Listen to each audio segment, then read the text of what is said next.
آج ہم ظہیر احمد میر کی نئی کتاب جرنیلوں کا کردار بیرکوں سے بلاک چین تک، اس کا انگریزی عنوان ہے the generals of Pakistan from barracks to block chain, تو اس کے کچھ اہم اقتباسات کا تفصیلی جائزہ لے رہے ہیں۔ جی ہمارا مقصد یہ ہے کہ جو حصے ہمیں ملے ہیں ان کی بنیاد پر سمجھیں کہ کتاب کے مرکزی خیالات کیا ہیں اور مصنف کا زاویہ نظر کیا ہے۔ اچھا، یہ کتاب صرف فوج کے آپ کہہ لیں روایتی کردار تک ہی نہیں ہے، بلکہ یہ ایک بڑا سوال اٹھاتی ہے کہ جب فوجی قیادت، آئین سازی، معیشت اور آج کل جیسے بلاک چین جیسی نئی ٹیکنالوجی ان میدانوں میں آتی ہے تو قوم کے مستقبل پر کیا اثرات پڑتے ہیں۔ در حقیقت یہ عنوان ہی بڑا معنی خیز ہے، بیرکوں سے بلاک چین تک۔ یہ سفر یہ صرف جگہ کی تبدیلی نہیں ہے، یہ کردار کی، دائرہ کار کی اور شاید قومی ترجیحات میں ایک بہت بنیادی تبدیلی کا اشارہ دے رہا ہے۔ تو یہ صرف فوجی تاریخ نہیں لگتی، بلکہ آج کے پاکستان میں طاقت، قیادت اور مستقبل کی سمت پر ایک اہم گفتگو کا آغاز ہے۔ اور کارپوریٹ وکیل ہیں، جی، مصنف بھی ہیں، سماجی رہنما کے طور پر بھی جانے جاتے ہیں، اور ان کے خاندان کو پاکستان میں ایک آپ کے لیے غیر معمولی اعزاز حاصل ہے۔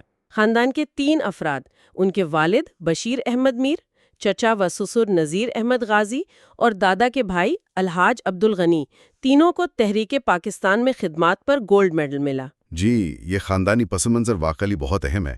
دیکھیں، جب کوئی ایسا شخص جس کے خاندان کی جڑیں پاکستان بننے کی تحریک اور پھر اس کی ابتدائی جدوجہد سے اتنی گہری جڑی ہوں، وہ فوج جیسے آپ کہہ لیں حساس ادارے کے کردار پر لکھتا ہے، خاص طور پر بدلتے ہوئے کردار پر، جی تو اس کے تجزیے کو ایک خاص وزن ملتا ہے۔ یہ پس منظر ظاہر ہے ان کے نقطہ نظر پر اثر انداز ہو سکتا ہے وہ قومی اتحاد، سلامتی، ترقی، ان تصورات کو سامنے رکھتے ہوئے ساری تبدیلی کو دیکھ رہے ہوں۔ تو یہ صرف ایک علمی کام نہیں لگتا، بلکہ شاید ایک گہری ذاتی اور قومی وابستگی کا اظہار بھی ہے۔ یہ بھی بتایا گیا ہے کہ انہوں نے پہلے اقبال اور جناح پر بھی کام کیا ہے، لیکن یہ کتاب دی جنرلز آف پاکستان ان کا بڑا علمی کام سمجھا جا رہا ہے۔ کتاب کا آغاز ہی بڑا پرجوش ہے۔ جو اقتباس ہمارے پاس ہے وہ 6 ستمبر 1965 کی صبح کا منظر کھینچتا ہے۔ لاہور کی فضا، توپوں کی گونج، جنگی طیاروں کی گھڑگھڑاہٹ اور پاک فوج کے جوانوں کے نعرے۔ جی، وہ تاریخی دن۔ مصنف لکھتے ہیں کہ یہ 17 روزہ جنگ صرف پاکستان کا دفاع نہیں تھی، بلکہ یہ ایک اعلان تھا کہ پاکستان مستقبل میں دنیا کی بڑی طاقتوں میں شمار ہوگا۔ اچھا، یہاں یہ بات دلچسپ ہے۔ مصنف صرف تاریخ بیان نہیں کر رہے، وہ 1965 کی جنگ کی ایک خاص تشریح کر رہے ہیں۔ جی، تشریح۔ اسے صرف دفاعی کامیابی نہیں کہہ رہے، بلکہ مستقبل کے لیے ایک عالمی طاقت بننے کے عزم کا نقطہ آغاز قرار دے رہے ہیں۔ یہ بیانیہ یہ اپنے آپ میں بہت کچھ کہتا ہے۔ یہ اس وقت کے قومی جذبے، امنگوں اور شاید جو قیادت کا ویژن تھا اسے ایک خاص رنگ دیتا ہے۔ تو مقصد کیا ہو سکتا ہے اس منظر کشی کا؟ دیکھیں، اکثر ایسی منظر کشی کا مقصد ہوتا ہے تاریخ کے ایک لمحے کو قومی شناخت اور مستقبل کے عزائم کی بنیاد بنا دینا۔ تو یہ صرف سرحدوں کی حفاظت کا واقعہ نہیں رہا، بلکہ ایک قوم کی تقدیر کے اعلان کا مومنٹ بن گیا۔ بالکل، اور یہ صرف ماضی کی بات نہیں رہتی۔ مصنف فوراً حال اور ماضی میں آپ کہہ لیں ایک پل بناتے ہیں۔ جی، وہ لکھتے ہیں کہ یہی 1965 والا جذبہ، یہی عزم 2025 میں ایک نئی جنگ میں ایک نئے field marshal general Syed Asim Munir کی قیادت میں دوبارہ زندہ ہوا۔ یعنی تقریباً 60 سال بعد وہی روح، وہی عزم۔ یہ تو بہت بڑا دعویٰ ہے۔ ہاں، یہ موازنہ واقعی گہرا ہے اور کئی سوال اٹھاتا ہے۔ یہ جو نئی جنگ کا تصور ہے، خاص طور پر جب ہم کتاب کا عنوان دیکھتے ہیں، بلاک چین کا ذکر۔ جی، بلاک چین۔ تو یہ روایتی فوجی کردار سے تو بہت آگے کی بات لگتی ہے۔ یہاں نئی جنگ سے آخر مراد کیا ہو سکتی ہے؟ کیا یہ معاشی خود انحصاری کی جنگ ہے؟ یا شاید ٹیکنالوجی کی دوڑ؟ بالکل، تکنیکی برتری۔ یا پھر یہ جو آج کل انفارمیشن وارفیئر کی بات ہوتی ہے، معلومات اور بیانیے کی جنگ۔ بلاک چین کا ذکر تو خاص طور پر بہت اہم ہے۔ وہ کیسے؟ دیکھیں، بلاک چین بنیادی طور پر تو ایک محفوظ، شفاف، ڈیجیٹل ریکارڈ کا نظام ہے نا؟ جی۔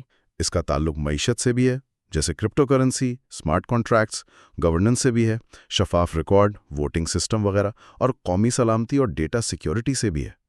تو کیا مصنف یہ کہہ رہے ہیں کہ آج کی قیادت انہی جدید محاذوں پر اسی 1965 والے جذبے کے ساتھ مصروف عمل ہے؟ تو یہ 1965 کے میدان جنگ کو 2025 کے ڈیجیٹل اور معاشی میدان سے جوڑنے کی کوشش ہے؟ جی ایسا ہی لگتا ہے، ایک شہری کوشش نظر آتی ہے۔ تو یہ جو بیرکوں سے بلاک چین تک کا سفر ہے، یہ صرف ایک محاورہ نہیں بلکہ عنوان بتا رہا ہے کہ کتاب آئین، معیشت، ٹیکنالوجی جیسے شعبوں کا بھی احاطہ کرتی ہے۔ ان اقتباسات کی روشنی میں کیا ہمیں کچھ اشارہ ملتا ہے کہ مصنف اس کردار کو کیسے دیکھتے ہیں؟ مطلب فوج کا آئین سازی، معیشت یا ٹیکنالوجی میں کردار مصنف کے نزدیک کس طرح کا ہے؟ یہ بہت اہم سوال ہے۔ اصل میں جو اقتباسات ہم دیکھ رہے ہیں وہ زیادہ تر کتاب کے شروع کے حصے اور اس کی بنیادی تھیم یعنی 1965 کے جذبے کے تسلسل پر ہیں۔ جی، وہ براہ راست آئین سازی یا معیشت میں کردار کی تفصیل نہیں بتاتے، لیکن عنوان بیرکوں سے بلاک چین تک اور یہ 1965-2025 کا موازنہ یہ بالواسطہ طور پر اشارہ ضرور کرتے ہیں کہ مصنف فوجی قیادت کو قومی ترقی اور استحکام کے لیے ان نئے غیر روایتی میدانوں میں بھی کلیدی حیثیت دیتے ہوئے دیکھ رہے ہیں۔ یعنی یہ کردار اب صرف دفاع تک محدود نہیں رہا؟ جی نہیں، بالکل نہیں۔ اور بلاک چین کا انتخاب خود اہم ہے۔ یہ صرف ایک ٹیکنالوجی نہیں، یہ معاشی جدت، شفافیت، محفوظ نظام کی علامت بھی ہے۔ تو یہ انتخاب بتاتا ہے کہ مصنف کی نظر مستقبل کے چیلنجز پر ہے اور ان میں قیادت کے کردار پر ہے۔ اب سوال یہ ہے کہ پوری کتاب اس کردار کی نوعیت کو کیسے بیان کرتی ہے؟ کیا یہ براہ راست مداخلت ہے، سہولت کاری ہے، یا پالیسی پر اثر انداز ہونا ہے؟ اور اس کے نتائج کیا ہیں؟ ان اقتباسات سے کیا تاثر ملتا ہے، مثبت یا منفی؟ ان اقتباسات سے تو لگتا ہے کہ مصنف اس پھیلاؤ کو ایک مثبت اور ضروری ارتقاء کے طور پر پیش کر رہے ہیں، جیسے یہ 1965 کے قومی عزم کا ہی آج کے دور کا اظہار ہے۔ یعنی دلیل یہ ہے کہ جیسے 1965 میں سرحدوں کا دفاع اہم تھا، ویسے ہی آج معاشی استحکام اور تکنیکی ترقی قومی بقا اور طاقت کے لیے ضروری ہے، اور قیادت ان محاذوں پر بھی سرگرم ہے۔ جی بالکل ایسا ہی محسوس ہوتا ہے۔ مصنف کا بیانیہ اسی تسلسل پر زور دے رہا ہے۔ وہ یہ تاثر قائم کرنے کی کوشش کر رہے ہیں کہ بنیادی مقصد تو وہی ہے، پاکستان کو مضبوط بنانا، جو 1965 میں تھا، لیکن آج اس مقصد کے حصول کے لیے میدان بدل گئے ہیں، اوزار بدل گئے ہیں۔ بیرک روایتی دفاع کی علامت اور بلاک چین جدید معاشی اور تکنیکی طاقت کی۔ اس سفر کو 1965 کے جذبے سے جوڑ کر مصنف شاید اس تبدیلی کو نہ صرف جواز دے رہے ہیں بلکہ اسے قومی مفاد میں ایک لازمی قدم بھی قرار دے رہے ہیں۔ یہ ایک طاقتور بیانیہ ہے۔ یہ بات بھی غور طلب ہے کہ 1965 کی جنگ کو صرف دفاع نہیں بلکہ مستقبل کی طاقت بننے کا اعلان قرار دینا، یہ خود ایک غیر معمولی تشریح ہے۔ یقیناً عام طور پر جنگوں کو دفاع یا فتح سے یاد کیا جاتا ہے، مستقبل کے عالمی کردار کے اعلان کے طور پر کم ہی دیکھا جاتا ہے۔ تو یہ نقطہ کیا ظاہر کرتا ہے؟ یہ صرف ایک رد عمل یعنی دفاع نہیں بلکہ ایک فعال ایجنڈا یعنی مستقبل کی طاقت بننے کا منصوبہ پیش کرتی ہے۔ اور جب اس تشریح کو موجودہ قیادت اور 2025 سے جوڑا جاتا ہے تو پیغام یہ بنتا ہے کہ آج کے اقدامات بھی اسی بڑے تاریخی ویژن کا حصہ ہیں۔ ایک تاریخی تسلسل۔ جی، یہ بیانیہ قیادت کو ایک تاریخی تسلسل اور ایک عظیم مقصد سے جوڑتا ہے۔ اب دیکھنا یہ ہوگا کہ کتاب اس اعلان سے لے کر آج تک کے سفر کا جائزہ کیسے لیتی ہے اور کیا وہ اس دعوے کو ٹھوس مثالوں سے ثابت کرتی ہے یا نہیں۔ تو مجموعی طور پر ان اقتباسات سے جو تصویر ابھر رہی ہے وہ یہ ہے کہ مصنف فوجی قیادت کے کردار کو وقت کے ساتھ بدلتا ہوا لیکن بنیادی قومی جذبے اور مقصد میں جڑا ہوا دکھا رہے ہیں۔ جی بالکل۔ اور یہ کردار روایتی فوجی ذمہ داریوں سے آگے بڑھ کر قومی طاقت کے نئے ستونوں یعنی معیشت، ٹیکنالوجی اور شاید آئینی استحکام تک پھیل چکا ہے۔ ہاں، یہ نقطہ نظر قیادت میں تسلسل، حالات کے مطابق ڈھلنے کی صلاحیت اور ہمہ گیری پر زور دیتا ہے۔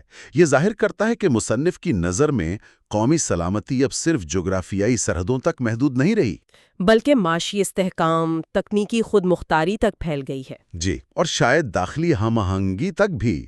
یہ بیانیہ فوجی قیادت کو ان تمام محاذوں پر ایک مرکزی کردار کے طور پر پیش کرتا ہے۔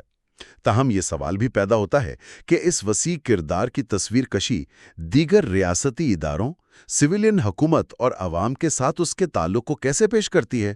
کیا کتاب ان پہلوؤں پر بھی بات کرتی ہے؟ یہ سوالات ان اقتباسات سے ضرور پیدا ہوتے ہیں۔ یہ واقعی ایک بہت وسیع موضوع ہے جسے مصنف نے سمیٹنے کی کوشش کی ہے۔ بیرکوں سے بلاک چین تک کا سفر صرف تکنیکی یا معاشی نہیں، بلکہ شاید قومی نفسیات اور طاقت کے توازن میں تبدیلی کا بھی عکس ہے۔ بالکل۔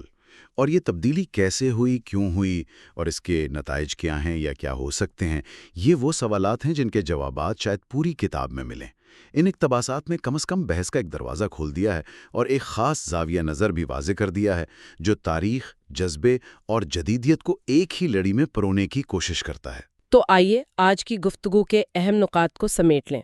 ہم نے ظہیر احمد میر کی کتاب جرنیلوں کا کردار بیرکوں سے بلاک چین تک کے کچھ اقتباسات دیکھے۔ جی، ہم نے دیکھا کہ مصنف، جن کا خاندان تحریک پاکستان سے گہرا تعلق رکھتا ہے، فوجی قیادت کے کردار کو روایتی دائروں سے آگے بڑھتا ہوا دیکھتے ہیں، آئین، معاشیت، جدید ٹیکنالوجی جیسے شعبوں تک۔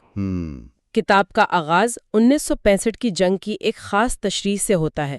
اسے صرف دفاع نہیں بلکہ مستقبل کی عالمی طاقت بننے کا اعلان کہا گیا ہے۔ جی، اور پھر اسی جذبے کو 2025 سے جوڑا گیا ہے۔ بالکل۔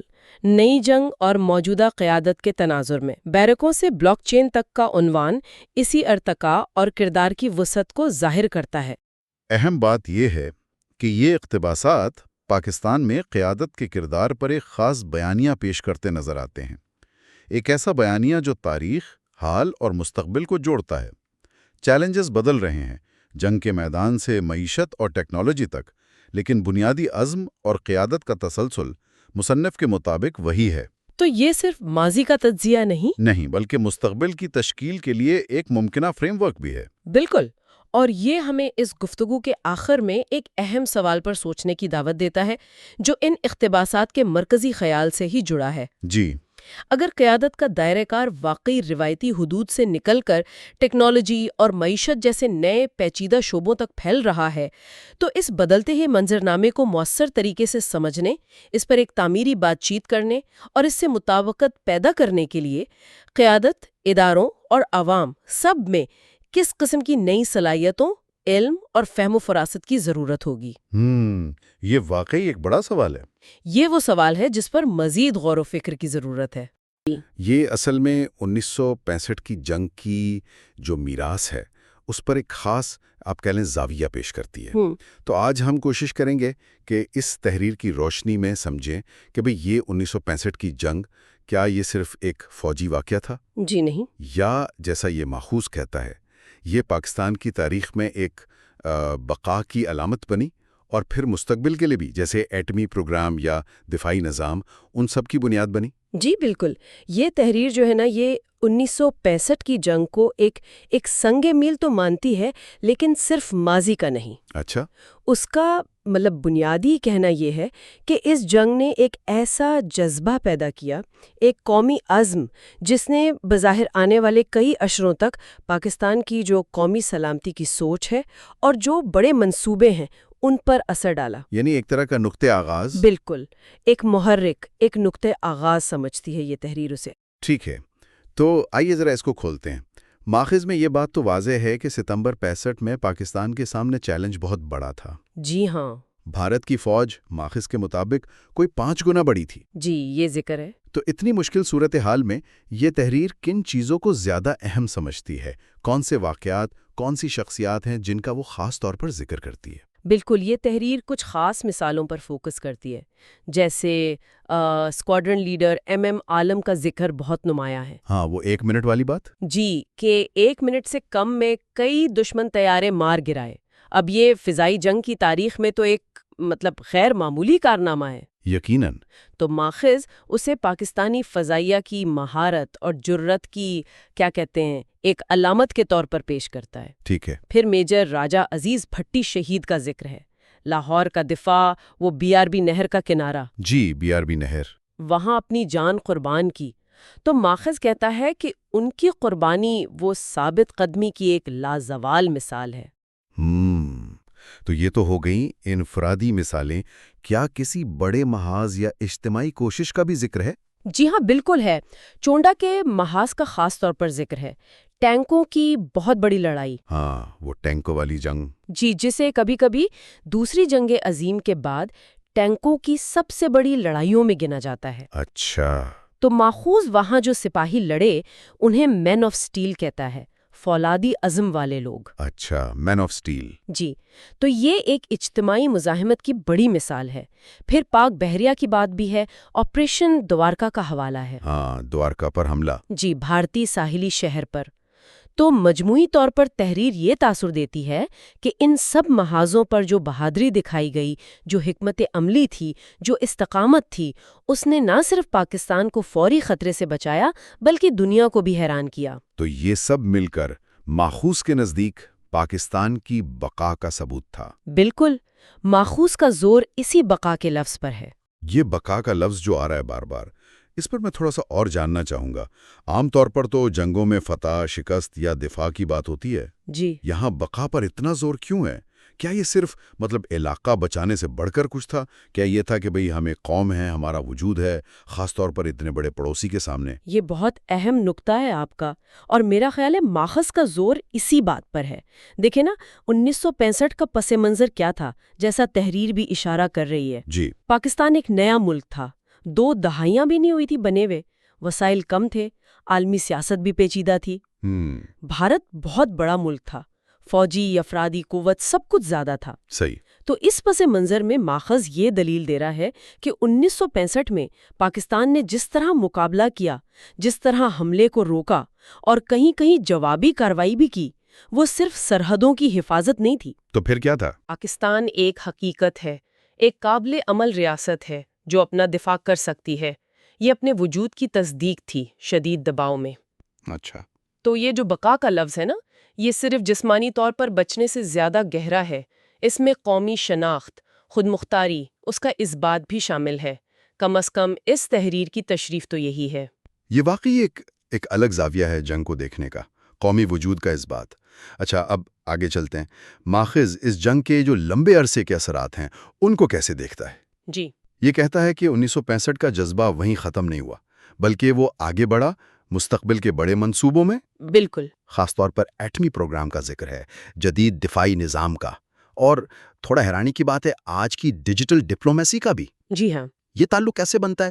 1965 کے میدان سے ایٹمی دھماکوں تک اور پھر ڈیجیٹل دور تک کا سفر، یہ کیسے جڑا ہوا ہے ماخذ کے مطابق؟ ماخذ کا کہنا یہ ہے کہ 1965 کی جنگ نے پاکستانی قیادت اور عوام میں یہ احساس بہت گہرا کر دیا کہ بھئی اپنی سلامتی اور بقا کے لیے دوسروں پر انحصار نہیں کر سکتے۔ خود انحصاری لازمی ہے، جو جنگ کے دوران اور بعد میں عالمی طاقتوں کا کردار رہا، اسلحے کی پابندیاں لگیں، ان تجربات نے اس سوچ کو اور پکا کیا۔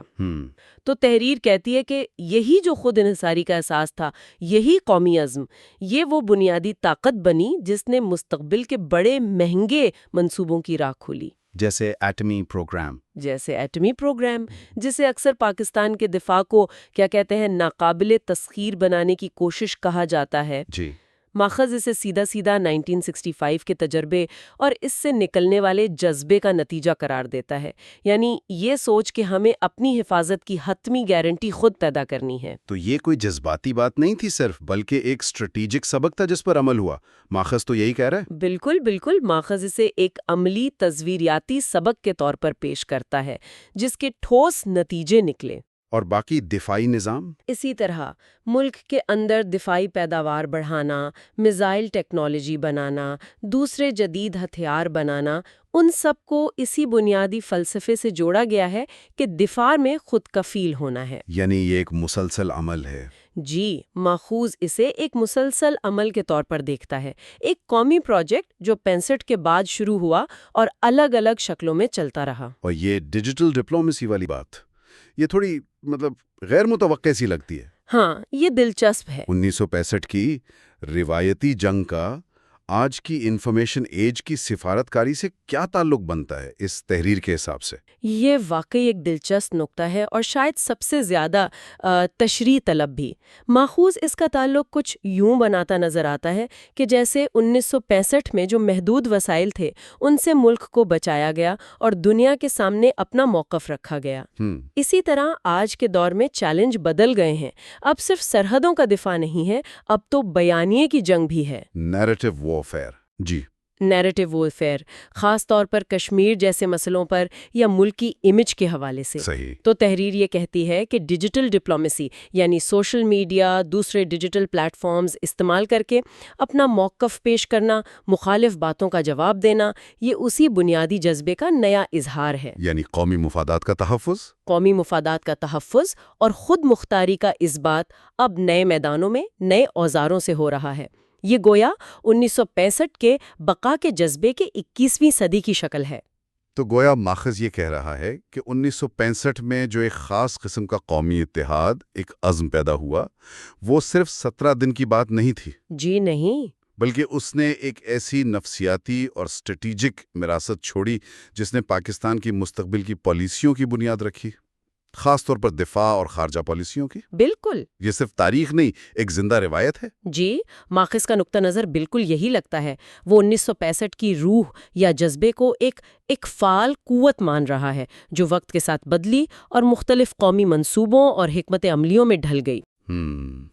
یہ صرف ایک یادگار دن منانے کی بات نہیں، بلکہ ایک عملی محرک ہے جس نے اس تحریر کے مطابق ٹھوس نتائج دیے ہیں، چاہے وہ ایٹمی صلاحیت ہو یا دفاعی خود انحصاری۔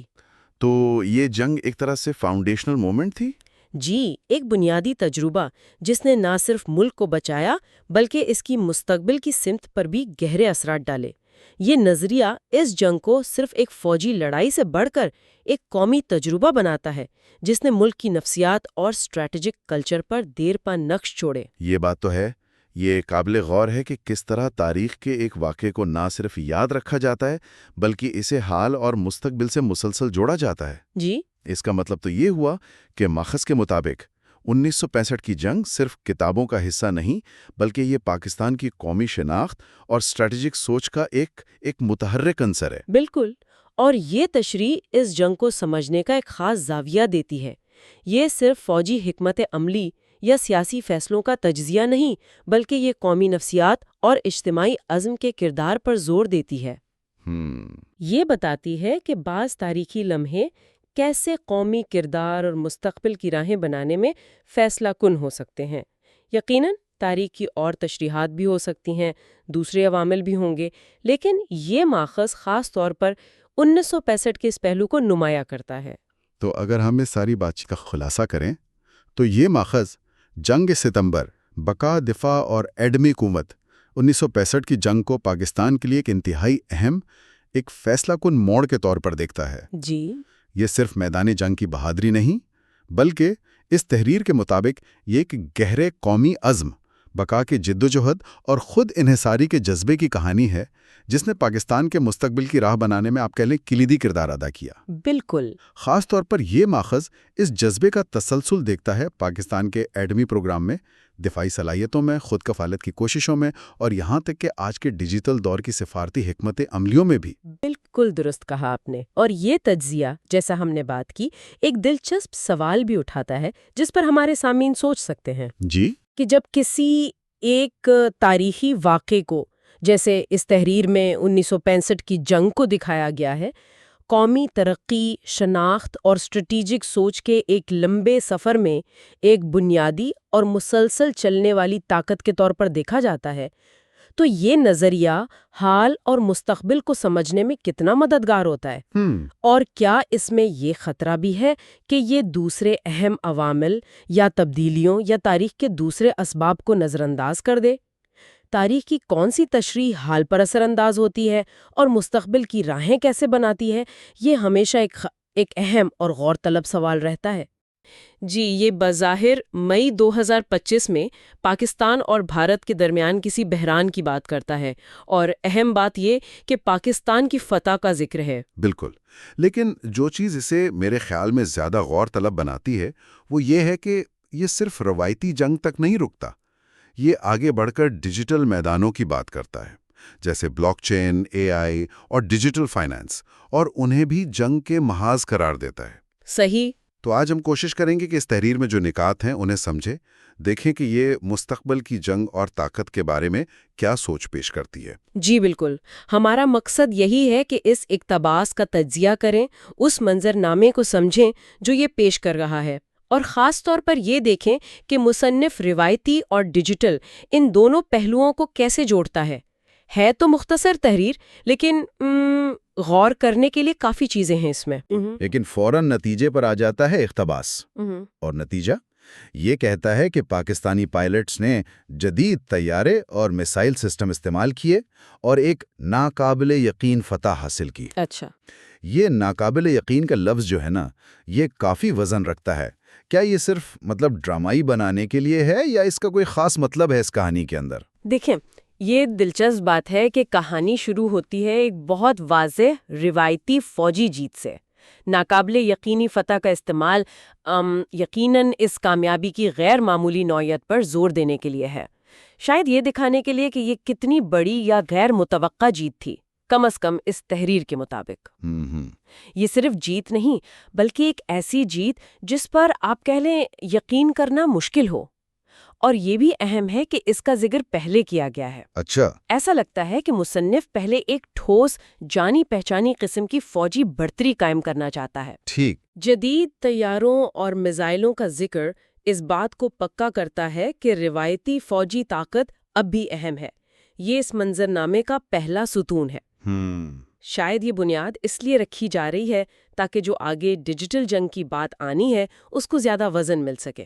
ہاں، یہ ہو سکتا ہے کہ پہلے آپ وہ دکھائیں جو سب سمجھتے ہیں، ٹینک، طیارے، میزائل والی جنگ، بالکل، اور پھر اس کے اوپر ایک نئی، زیادہ پیچیدہ قسم کی فتح کی بات کریں۔ عین ممکن ہے یہ قاری کو ایک مانوس زمین پر کھڑا کر کے پھر ایک غیر مانوس علاقے کی طرف لے جانے کی کوشش ہو سکتی ہے۔ ٹھیک۔ روایتی فتح سے ایک قسم کا اعتماد پیدا ہوتا ہے جس کے بعد شاید ڈیجیٹل میدانوں کی بات زیادہ قابل قبول لگے۔ اور اس روایتی فتح کا فوری نتیجہ کیا بتایا گیا ہے اقتباس میں؟ جی، وہ کہتا ہے کہ اس فتح کے فوراً بعد جنرل سعید عاصم منیر کو فیلڈ مارشل کے عہدے پر ترقی دے دی گئی۔ اوہ، فیلڈ مارشل، یہ تو بہت بڑا اعزاز ہے۔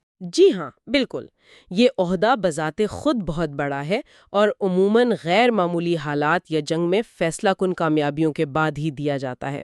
تو اس تحریر میں اس ترقی کا ذکر، وہ بھی ناقابل یقین فتح کے فوراً بعد، اس فتح کی اہمیت کو اور بڑھا دیتا ہے۔ یعنی یہ کوئی چھوٹی موٹی جھڑپ نہیں تھی؟ نہیں، بالکل نہیں۔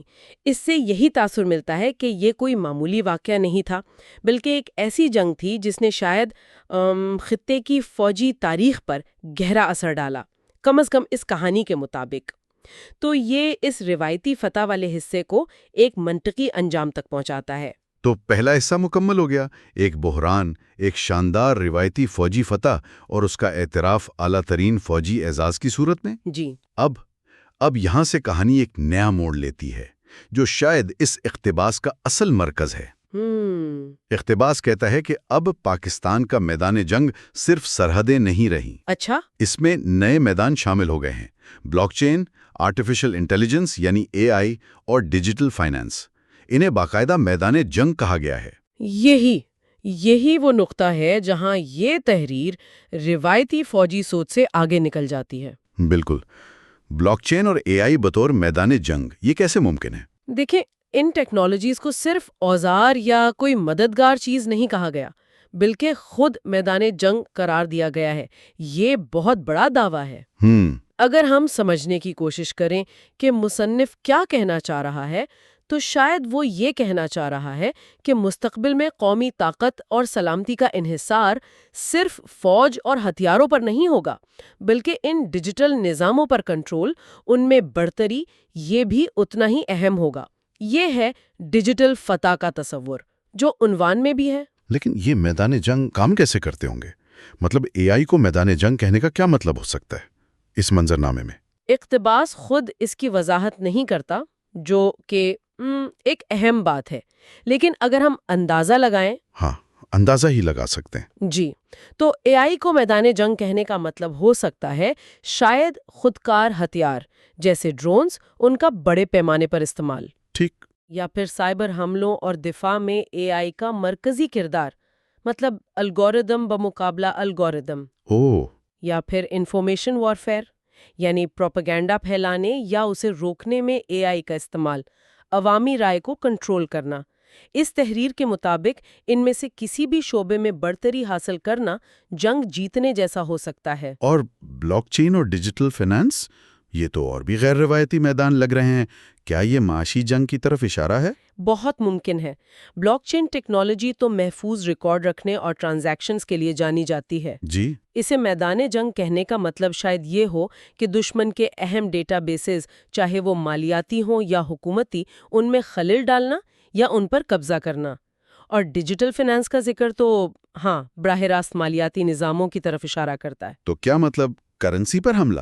ہو سکتا ہے، مطلب ہو سکتا ہے کہ دشمن کی معیشت کو غیر مستحکم کرنے کے لیے ڈیجیٹل کرنسیوں یا مالیاتی پلیٹ فارمز کا استعمال کیا جائے، یا اہم مالیاتی اداروں پر سائبر حملے کیے جائیں، یا یہ بھی ہو سکتا ہے کہ پابندیوں کو بائی پاس کرنے یا خفیہ فنڈنگ کے لیے ان ٹیکنالوجیز کا استعمال ہو۔ اچھا، یہاں بھی اقتباس تفصیل نہیں دیتا، لیکن ان شعبوں کو میدان جنگ کہہ کر مصنف یہ واضح کر رہا ہے کہ مستقبل میں معاشی اور معلوماتی نظاموں پر کنٹرول اتنا ہی اہم ہوگا جتنا زمین پر قبضہ کرنا۔ تو یہ اقتباس تو ایک طرح سے جنگ کے پورے تصور کو ہی بدل رہا ہے۔ یہ صرف فوجیوں اور ہتھیاروں کی جنگ نہیں رہی، بالکل، بلکہ اب یہ ٹیکنالوجسٹ، ڈیٹا سائنٹسٹس اور شاید فائنینشیل ایکسپرٹس کی جنگ بھی بن گئی ہے اس تحریر کے مطابق۔ بالکل، یہ قومی طاقت کی ایک نئی تعریف پیش کر رہا ہے، جہاں ٹیکنالوجیکل مہارت خاص طور پر ان جدید ڈیجیٹل شعبوں میں فوجی طاقت کے برابر یا شاید اس سے بھی زیادہ اہم ہو سکتی ہے۔ یہ ایک ایسی دنیا کا نقشہ کھینچتا ہے جہاں آپ سرحد پار کیے بغیر بھی دشمن کو شدید نقصان پہنچا سکتے ہیں، اس کے معاشی یا معلوماتی نظاموں کو مفلوج کر کے۔ اچھا، تو ایک طرف روایتی فوجی کامیابی ہے، دوسری طرف یہ نئے ڈیجیٹل میدان، ان دونوں کو ملا کر یہ اقتباس کیا تصویر پیش کر رہا ہے؟ اس سب کا کیا مطلب نکلتا ہے؟ خلاصہ یہ ہے کہ یہ تحریر ایک ایسے مستقبل کا منظرنامہ پیش کرتی ہے جہاں پاکستان کم از کم اس کہانی میں دو محاذوں پر بے وقت کامیابی حاصل کرتا ہے۔ پہلا محاذ روایتی ہے، جہاں جدید ہتھیاروں اور پائلٹس کی مہارت سے فتح حاصل کی جاتی ہے۔ یہ حصہ ہمیں جانا پہچانا لگتا ہے۔ صحیح۔ دوسرا محاذ زیادہ اہم اور نیا ہے، اور وہ ہے ڈیجیٹل میدان۔ یہاں بلاک چین، اے آئی اور ڈیجیٹل فائنانس کو جنگ کے نئے تھیٹر کے طور پر پیش کیا گیا ہے۔ ڈیجیٹل فتح کا مطلب غالباً انہی میدانوں میں برتری حاصل کرنا ہے۔ اچھا، تو مجموعی تصویر یہ بنتی ہے کہ 2025 میں اس اقتباس کے مطابق پاکستان نہ صرف روایتی طور پر مضبوط تھا بلکہ ان جدید ڈیجیٹل محاذوں پر بھی حاوی تھا۔ تو اصل زور ڈیجیٹل پہلو پر ہے؟ میرا خیال ہے کہ اصل زور اسی بات پر ہے کہ مستقبل کی جنگ صرف ہتھیاروں سے نہیں بلکہ معاشی اور معلوماتی نظاموں پر کنٹرول سے جیتی جائے گی۔ یہ اقتباس ہمیں بتاتا نہیں کہ یہ کیسے ہوگا، لیکن یہ ان شعبوں کو مستقبل کی قومی سلامتی کے لیے مرکزی حیثیت دیتا ہے۔ ٹھیک۔ یہ قومی سلامتی کے تصور کو جغرافیائی سرحدوں سے نکال کر سائبر سپیس اور ڈیجیٹل اکانومی تک پھیلا دیتا ہے۔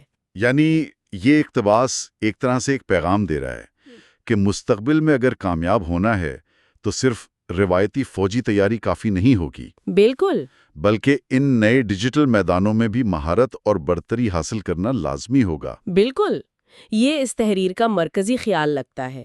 یہ دلیل دیتا ہے کہ قومی طاقت کا توازن بدل رہا ہے، اور جو ممالک ان نئی ٹیکنالوجیز کو مؤثر طریقے سے استعمال کرنا سیکھ لیں گے وہی مستقبل میں زیادہ طاقتور ہوں گے۔ ڈیجیٹل فتح صرف ایک نعرہ نہیں بلکہ اس نئے توازن طاقت کی علامت ہے۔ تو اگر ہم سمیٹیں، آج ہم نے 2025 کی جنگ، پاکستان کی ڈیجیٹل فتح نامی اس مختصر اقتباس کا جائزہ لیا۔ اس میں چند اہم باتیں سامنے آئیں۔ جی، پہلی، مئی 2025 میں ایک بحران اور اس میں پاکستان کی ناقابل یقین روایتی فوجی فتح کا ذکر۔ ٹھیک۔ دوسری، اس فتح کے نتیجے میں جنرل عاصم منیر کی فیلڈ مارشل کے عہدے پر ترقی، جو اس کامیابی کی اہمیت کو ظاہر کرتی ہے۔ بالکل۔ اور تیسری اور شاید سب سے اہم بات، جنگ کے میدان کی توسیع کا تصور۔ یہ سرحدوں سے نکل کر بلاک چین، آرٹیفیشل انٹیلیجنس اور ڈیجیٹل فائنانس جیسے نئے ڈیجیٹل میدانوں تک پھیل گیا ہے، جہاں ڈیجیٹل فتح حاصل کی گئی۔ یہ سب نکات اپنی جگہ اہم ہیں، لیکن یہ اقتباس، جیسا کہ ہم نے بات کی، بہت سے سوالات بھی چھوڑ جاتا ہے۔ ہاں، یہ تو ہے۔ یہ ہمیں بتاتا ہے کہ نئے میدان جنگ کیا ہیں، بلاک چین، اے آئی، ڈیجیٹل فائنانس، لیکن یہ تفصیل نہیں دیتا کہ اس منظر نامے میں یہ میدان کیسے کام کریں گے، یا ان میں فتح کا اصل مطلب کیا ہے۔ صحیح۔ کون سی مخصوص حکمت عملی یا کارروائیاں ہو سکتی ہیں جن کے ذریعے کوئی ملک اس میدان میں ڈیجیٹل فتح حاصل کر سکتا ہے، جیسا کہ یہ اقتباس دعویٰ کرتا ہے۔ یعنی کیا یہ کرنسی کو نشانہ بنانا ہے، یا مالیاتی اداروں کو ہیک کرنا، یا کچھ اور؟ بالکل، یہ ایک ایسا نقطہ ہے جو یہ مختصر تحریر اٹھاتی تو ہے مگر اس کا جواب نہیں دیتی، اور یہ مستقبل کی جنگوں اور قومی سلامتی کی بدلتی ہوئی نوعیت پر مزید غور و فکر کی دعوت دیتا ہے۔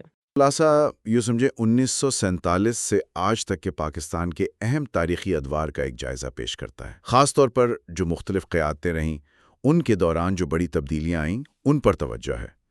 تو ہمارا مقصد آج یہ ہے کہ اس خلاصے کے جو اہم نکات ہیں، جو نقطہ نظر ہے، اسے سمجھیں۔ مطلب یہ کن ادوار کو نمایاں کرتا ہے، کیا نام دیتا ہے انہیں، اور کیا خصوصیات بتاتا ہے۔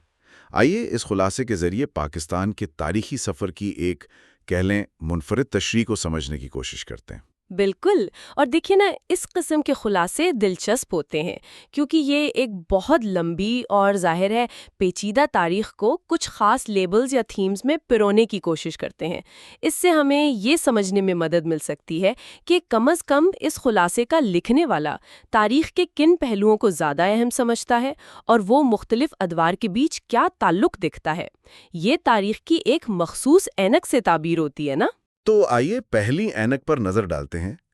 خلاصہ شروع ہوتا ہے ایوب خان کے دور سے، جسے گولڈن ڈیکیڈ یعنی سنہری دہائی کہا گیا ہے، اور فوراً ہی اسے 1965 کی جنگ سے جوڑ دیا ہے۔ یہ تھوڑا متضاد سا نہیں لگتا؟ سنہری دور اور پھر جنگ؟ جی، یہ واقعی ایک دلچسپ جوڑ ہے۔ سنہری دہائی کا لیبل تو عام طور پر 60 کی دہائی میں جو صنعتی ترقی ہوئی، زرعی اصلاحات ہوئیں جیسے گرین ریولوشن، نیا دارالحکومت اسلام آباد بنا، ان منصوبوں کی طرف اشارہ کرتا ہے۔ ایک ظاہری استحکام تھا، معاشی ترقی کا تاثر تھا، لیکن اسی دور کے آخر میں 1965 کی جنگ ہو جاتی ہے۔ خلاصے کا ان دونوں کو یوں ایک ساتھ رکھنا مطلب سوچنے پر مجبور کرتا ہے۔ کیا لکھنے والے کا یہ کہنا ہے کہ جنگ اس سنہری دور کا نتیجہ تھی یا اس کا خاتمہ، یا شاید یہ کہ جنگ کے باوجود یہ دور سنہری تھا؟ یعنی یہ لیبل خود ایک سوال کھڑا کر دیتا ہے کہ ترقی اور یہ جو تنازع تھا، اس کا آپس میں کیا رشتہ تھا اس دور میں؟ کیا خلاصے میں اس سنہری دور کی کوئی قیمت یا اس کے جو ممکنہ منفی پہلو تھے، ان پر بھی کوئی بات کی گئی ہے؟ جیسے وہ معاشی نابرابری بڑھ رہی تھی یا مشرقی پاکستان میں بے چینی تھی؟ یہ بہت اہم سوال ہے۔ اکثر ایسا ہوتا ہے نا کہ جب کسی دور کو سنہری کہا جاتا ہے تو اس کی چمک دمک میں کچھ تاریک پہلو نظر انداز ہو جاتے ہیں۔ مثال کے طور پر سیاسی طور پر وہ دور جمہوری تو نہیں تھا، وہ بنیادی جمہوریتوں کا نظام تھا، وہ بھی متنازع تھا۔ پھر معاشی ترقی کے جو فائدے تھے ان کی تقسیم پر بھی سوال تھے، خاص طور پر مشرقی اور مغربی پاکستان کے درمیان۔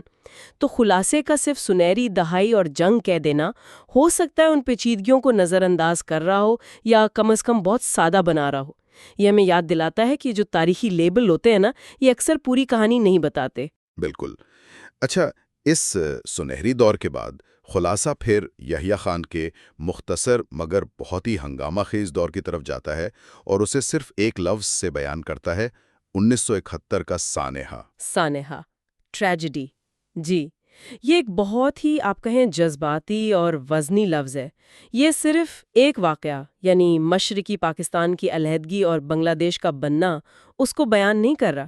یہ لفظ اس واقعے سے جڑی جو قومی شکست تھی، گہرے زخم تھے، انسانی المیہ تھا، اور پاکستان کی شناخت اور جغرافیے پر جو ہمیشہ کے لیے اثرات پڑے، ان سب کی طرف اشارہ کر رہا ہے۔ خلاصے کا یہ لفظ استعمال کرنا یہ واضح کرتا ہے کہ لکھنے والا اسے پاکستان کی تاریخ کا ایک فیصلہ کن اور تباہ کن موڑ سمجھتا ہے۔ کیا اس سانحے کی وجوہات یا اس کے ذمہ دار کون تھے، اس بارے میں خلاصہ کچھ کہتا ہے یا صرف نتیجے کو سانحہ کہہ کر آگے بڑھ جاتا ہے؟ آپ کا سوال بہت اہم ہے۔ دیکھیں، ایک مختصر خلاصے میں اتنی گہرائی میں جانا تو مشکل ہوتا ہے، لیکن یہ دیکھنا ضروری ہے کہ کیا وہ صرف نتیجے پر توجہ دے رہا ہے یا ان عوامل کا بھی ذکر کرتا ہے جن کی وجہ سے یہ سب ہوا، مطلب جیسے 1970 کے انتخابات کے نتائج کو نہ ماننا، فوجی آپریشن، سیاسی قیادت کی ناکامی، بین الاقوامی کردار، یہ سب چیزیں۔ اگر خلاصہ صرف سانحہ کہہ کر آگے بڑھ جاتا ہے تو یہ تاریخ کی ایک بہت ہی محدود تصویر پیش کرتا ہے جو اسباب کو سمجھنے میں مدد نہیں دیتی۔ سانحہ کا لیبل اگرچہ شدید جذبات دکھاتا ہے، لیکن یہ تجزیے کا متبادل تو نہیں ہو سکتا نا؟ صحیح کہا۔ اس المناک باب کے بعد خلاصہ ہمیں لے جاتا ہے ضیاء الحق کے دور میں، جس کی دو نمایاں خصوصیات بتائی گئی ہیں، ایک اسلامائزیشن اور دوسرا افغان جہاد۔ یہ دونوں کافی مختلف سمتیں معلوم ہوتی ہیں۔ بظاہر تو مختلف ہیں، لیکن خلاصے کا ان دونوں کو ایک ساتھ پیش کرنا اصل میں اس دور کی ایک عام تشریح ہی ہے۔ اسلامائزیشن ایک اندرونی ایجنڈا تھا جس کے تحت معاشرے کو، قوانین کو، جیسے حدود آرڈیننس، قانون شہادت، توہین رسالت قوانین میں تبدیلی، اور ریاستی اداروں کو کم از کم سرکاری سطح پر ایک اسلامی رنگ دینے کی کوشش کی گئی۔ اس کے گہرے اور طویل مدتی سماجی اور سیاسی اثرات ہوئے ظاہر ہے۔ دوسری طرف افغان جہاد ایک بیرونی محاذ تھا۔ 1979 میں افغانستان پر سوویت یونین کے حملے کے بعد پاکستان، امریکہ اور سعودی عرب کی مدد سے افغان مجاہدین کا سب سے بڑا حمایتی بن گیا۔ اس پالیسی نے پاکستان کو عالمی سطح پر اہمیت تو دی، لیکن اس کے نتیجے میں ملک میں ہتھیاروں کا کلچر آیا، منشیات کا کاروبار بڑھا، عسکریت پسندی کے رجحانات بڑھے، جن کے اثرات ہم آج تک محسوس کرتے ہیں۔ تو خلاصے کا ان دونوں کو جوڑنا اس بات کی طرف اشارہ ہے کہ یہ دونوں پالیسیاں، ایک داخلی نظریاتی اور دوسری خارجی جیوپولیٹیکل، یہ مل کر ضیاء دور کی شناخت بناتی ہیں۔ یعنی ایک طرف ملک کے اندر ایک نظریاتی تبدیلی کی کوشش اور دوسری طرف خطے کی ایک بڑی جنگ میں مرکزی کردار، باقی ایک پیچیدہ میراث ہے۔ کیا خلاصہ ان پالیسیوں کے جو طویل مدتی نتائج ہوئے ہیں یا ان پر جو تنقید ہوتی ہے اس کا بھی کوئی ذکر کرتا ہے؟ مثلاً اسلامائزیشن کے سماجی اثرات یا افغان جہاد سے جو مسائل پیدا ہوئے؟ دیکھیں، ایک اچھے خلاصے کو کم از کم ان نتائج کی طرف اشارہ تو کرنا چاہیے۔ صرف پالیسیوں کا نام لے لینا کافی نہیں ہوتا۔ مثال کے طور پر کیا خلاصہ یہ بتاتا ہے کہ اسلامائزیشن کے عمل نے معاشرے میں مذہبی تقسیم کو گہرا کیا، یا اقلیتوں کے حقوق متاثر ہوئے، یا افغان جہاد کے بعد جو پراکسی جنگیں شروع ہوئیں یا دہشت گردی کی لہر آئی اس کا ذکر ہے؟ اگر خلاصہ صرف ان دو فیچرز کو بیان کر کے آگے بڑھ جاتا ہے تو یہ ایک بار پھر تاریخ کو ضرورت سے زیادہ سادہ بنانے والی بات ہوگی۔ مکمل تصویر کے لیے ان پالیسیوں کے مثبت اور منفی دونوں طرح کے نتائج کا جائزہ لینا ضروری ہے۔ جی، یہ نقطہ اہم ہے کہ لیبلز کے پیچھے کی تفصیلات اور نتائج کیا ہیں۔ اچھا، اگلا دور جو خلاصے میں نمایاں کیا گیا ہے وہ پرویز مشرف کا ہے اور اسے ڈیجیٹل انقلاب سے منسوب کیا گیا ہے۔ یہ تو ایک بہت ہی جدید ٹیکنالوجی پر مبنی لیبل ہے۔ جی ہاں، ڈیجیٹل انقلاب۔ یہ فوراً ذہن میں سوال لاتا ہے کہ اس سے کیا مراد ہے؟ کیا یہ 2000 کی دہائی میں پاکستان میں جو میڈیا کا ایک دم پھیلاؤ ہوا، جب درجنوں نجی ٹی وی چینلز کھلے، FM ریڈیو سٹیشنز آئے، وہ ہے؟ یا ٹیلی کمیونیکیشن سیکٹر کی ترقی، موبائل فونز کا عام ہونا، انٹرنیٹ تک رسائی میں اضافہ، یا پھر حکومتی سطح پر ٹیکنالوجی کا استعمال جیسے نادرا کا قیام اور شناختی کارڈ کا نظام؟ انقلاب کا لفظ تو ایک بڑی تیز رفتار اور بنیادی تبدیلی کی طرف اشارہ کرتا ہے۔ لیکن کیا یہ واقعی انقلاب تھا؟ اور کیا یہ مشرف دور کی سب سے اہم یا واحد پہچان تھی؟ اس دور میں تو 9/11 کے بعد کی صورتحال تھی، دہشت گردی کے خلاف جنگ میں پاکستان کا کردار تھا، سیاسی اتار چڑھاؤ، عدلیہ بحالی تحریک، کتنے ہی دوسرے اہم واقعات ہوئے۔ کیا خلاصے کا صرف ڈیجیٹل انقلاب پر فوکس کرنا ان دوسرے پہلوؤں کو نظر انداز نہیں کرتا؟ یہ بہترین سوال ہے۔ مشرف دور سیاسی اور جیو پولیٹیکل لحاظ سے تو انتہائی اہم اور پیچیدہ تھا۔ وہ روشن خیال، اعتدال پسندی کا نعرہ بھی تو اسی دور کا تھا۔ دہشت گردی کے خلاف جنگ کے پاکستان پر گہرے اثرات پڑے، سیاسی طور پر بھی یہ دور کافی ہنگامہ خیز رہا۔ ان سب کے مقابلے میں صرف ڈیجیٹل انقلاب کو اس دور کی پہچان قرار دینا شاید ایک محدود زاویہ نظر پیش کرتا ہے۔ ہو سکتا ہے لکھنے والے کی نظر میں ٹیکنالوجی کا پھیلاؤ سب سے زیادہ دیرپا یا مثبت تبدیلی تھی، لیکن یہ بات بحث طلب ہے۔ کیا اس ڈیجیٹل انقلاب نے واقعی بنیادی طور پر معاشرے یا طرز حکمرانی کو بدل دیا، یا یہ محض سطحی تبدیلیاں تھیں؟ اور کیا اس کے جو ممکنہ منفی پہلو تھے جیسے نگرانی، سرویلنس کے بڑھتے ہوئے امکانات، ان پر بھی غور کیا گیا؟ یہ واقعی غور طلب بات ہے کہ کس پہلو کو تاریخ میں زیادہ اہمیت دی جاتی ہے۔ اچھا، اب ہم خلاصے کے آخری حصے کی طرف آتے ہیں، جو موجودہ دور یعنی عاصم منیر کے دور کا ذکر کرتا ہے اور اسے ایک بہت ہی منفرد اور شاید متنازع اصطلاح دیتا ہے: ڈیجیٹل فیلڈ مارشل کا دور۔ ڈیجیٹل فیلڈ مارشل، یہ اصطلاح پچھلے ڈیجیٹل انقلاب سے کافی مختلف لگتی ہے اور زیادہ گہری بھی۔ فیلڈ مارشل تو روایتی طور پر سب سے اونچا فوجی عہدہ ہوتا ہے، طاقت کی علامت ہے۔ اس کے ساتھ ڈیجیٹل کا اضافہ ایک نیا اور جدید پہلو شامل کرتا ہے۔ یہ اصطلاح کیا پیغام دے رہی ہے؟ کیا یہ اس طرف اشارہ ہے کہ موجودہ قیادت میں فوجی طاقت کے ساتھ ساتھ ٹیکنالوجی، خاص طور پر انفارمیشن ٹیکنالوجی، سائبر اسپیس اور ڈیٹا پر کنٹرول، یہ چیزیں مرکزی حیثیت رکھتی ہیں؟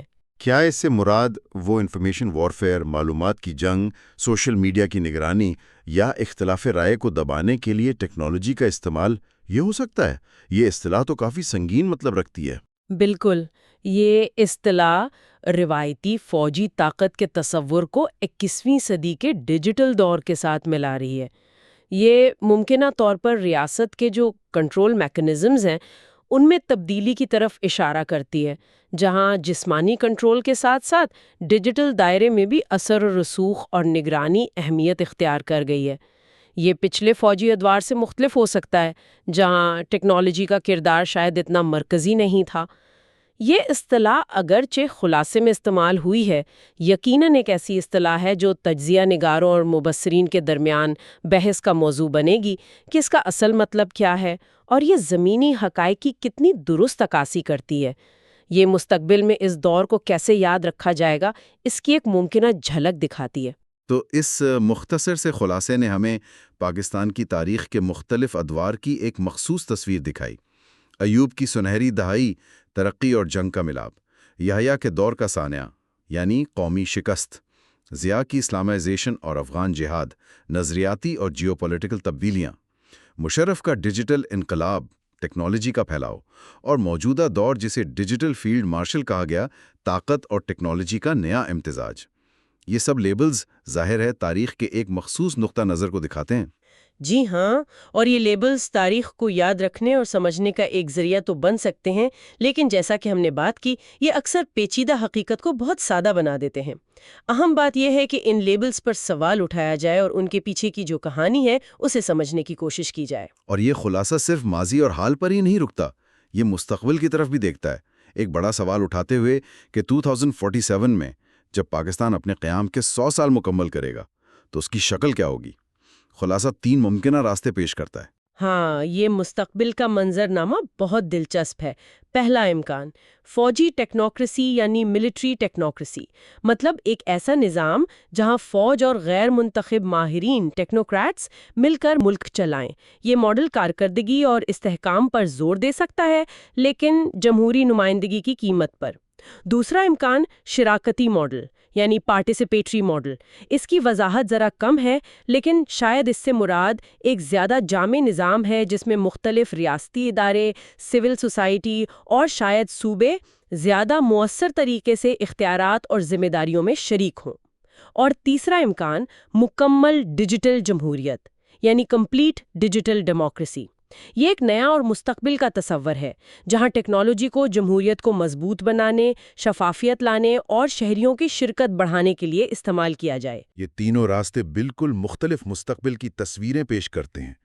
ایک میں مرکزیت اور کنٹرول ہے، دوسرے میں شراکت اور اختیارات کی تقسیم، اور تیسرے میں ٹیکنالوجی کے ذریعے جمہوریت کی نئی شکل۔ ان امکانات کو سمجھنا اور ماضی کے جو تجربات ہیں جن کا خلاصے میں ذکر ہے، ان کی روشنی میں ان کا جائزہ لینا ہمیں موجودہ پالیسیوں اور فیصلوں کے ممکنہ طویل مدتی نتائج کو سمجھنے میں مدد دیتا ہے۔